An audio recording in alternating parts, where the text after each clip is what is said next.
are many things to see and experience here at the fair, even some that you might not expect to see here in Nebraska. Local 4's Ian Mason joins us now live with where he's at and what he's doing. All right, thank you, Alyssa. I'm out here with Kip, and you guys are part of Wildlife Encounters, and you guys are doing some pretty incredible work. You're here educating people about alligators and a lot of other creatures, too, we should mention. But we've got returning special guest, Captain Crunch Jr. back this year with us. And so tell me a little bit about why you guys are out here and what you guys want people to know. We really want to come out so that people will learn more about the wetlands and learn more about alligators and how we can really appreciate them.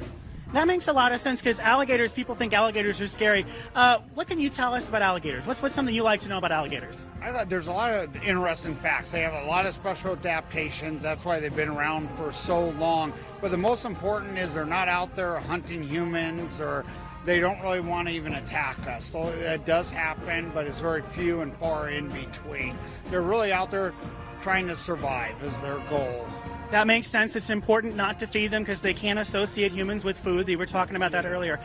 So what is one mission you have here? What do you want people to take away from your exhibit? I really would like people to learn more respect for the alligator and for our ecosystem, because these are an indicating species and they tell us what our ecosystem is doing, and these are very important animals in our ecosystem. They're overlooked.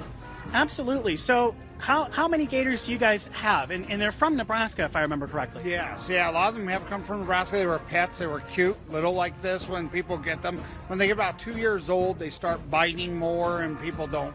They get afraid, and then they don't want them any longer. And they're about 2 to 3 foot. A lot of times people don't want them. So I hope nobody out there is considering getting a gator, but what would you tell someone that might want one of these? What would you say to them to discourage them or educate them? Right. The biggest part is they don't realize that it is a slow growth. They grow about a foot a year. But the only problem with that is they got to have a facility already for these guys, because in that 8 years they can get to 8 feet. That's the issue. Yeah, that's incredible. All right, so I'm going to take Captain Crunch Jr. from you here, and I'm just going to hold him a little bit. And then we've got the line of gators behind us. Tell me who all you have here with us. We have Bone Crusher here that's closest to us. We have Beeve over there, and then next to him is Corella, and then Bob is in the very back over there. And you guys were seeing some great footage of Bob earlier. You guys are great at what you do. We really appreciate you coming out here. Thanks for letting us have it. And I'm going to go ahead and bring this over to Alyssa, because I'm sure she needs a new friend. Here you go. Back to you guys.